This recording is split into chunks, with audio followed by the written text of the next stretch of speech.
I get nervous on these lives,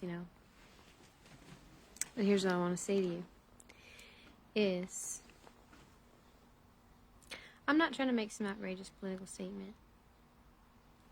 What I do want to talk about is the importance of feeling welcome and receptive. And I don't really give a hoot what's going on in people who are not me's spaces. I need to put myself first.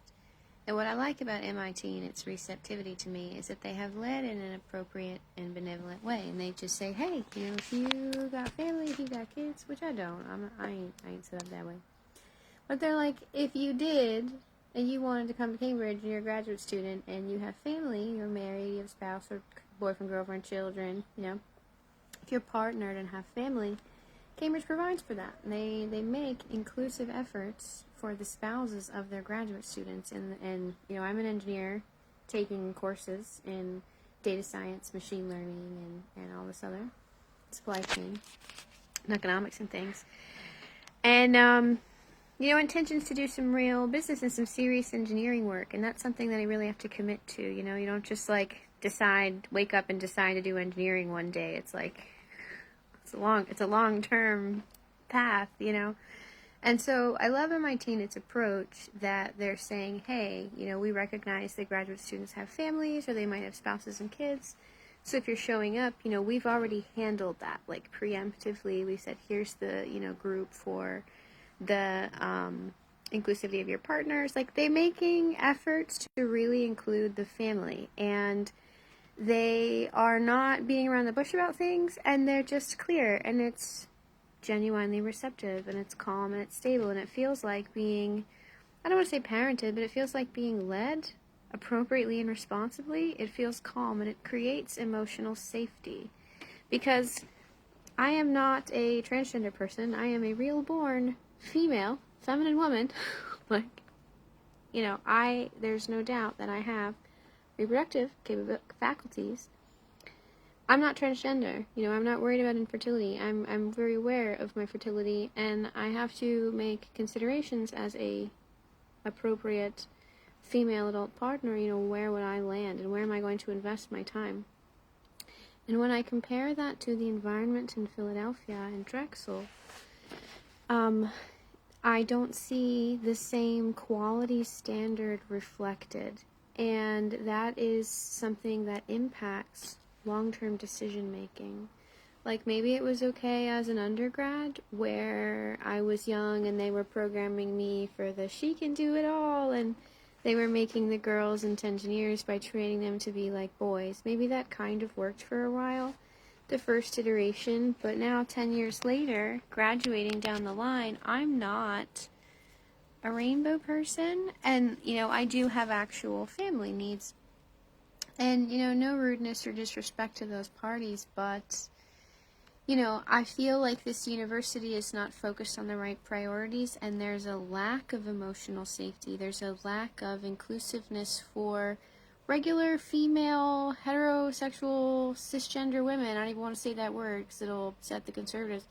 But, to even have this dialogue, I just feel like it's almost, I don't want to say it's a hostile environment, but it doesn't feel like my originally Southern real opinion would be that welcome here.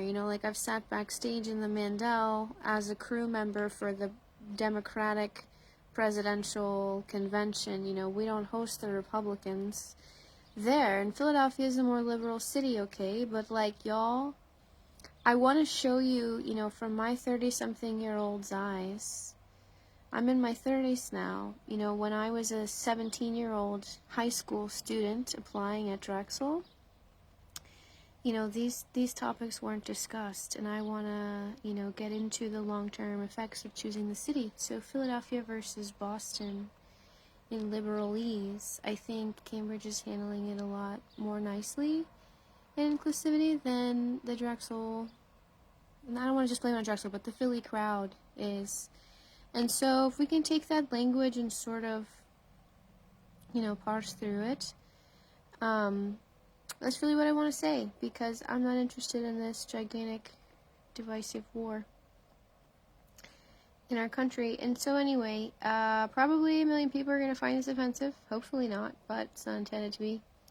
But yeah, I just think that, you know, you shouldn't turn men into women, and you shouldn't turn women into men. And, you know, I can be a girl and still be an engineer. You can be a guy and, you know, be a chef. Like, you can have different responsibilities, but people, this insanity nuts. I like Cambridge because it's saying we recognize that you're, you know, a reproductive adult person and you haven't mutilated your body, therefore, you know, we welcome your family to come to Cambridge as well.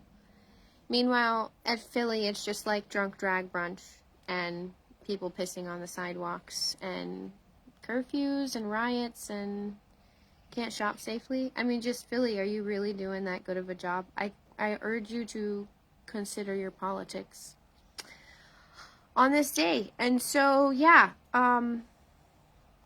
I just, you know, I'm really shown the difference. And, you know, I've got to go with what's best for me. And that's not drag brunch. So, yeah, I'm not into that.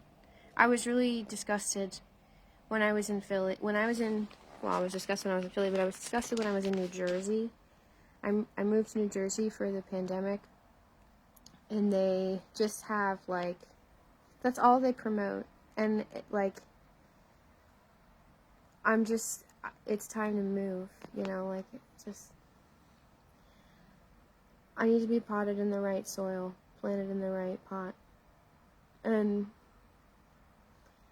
yeah, environment has power.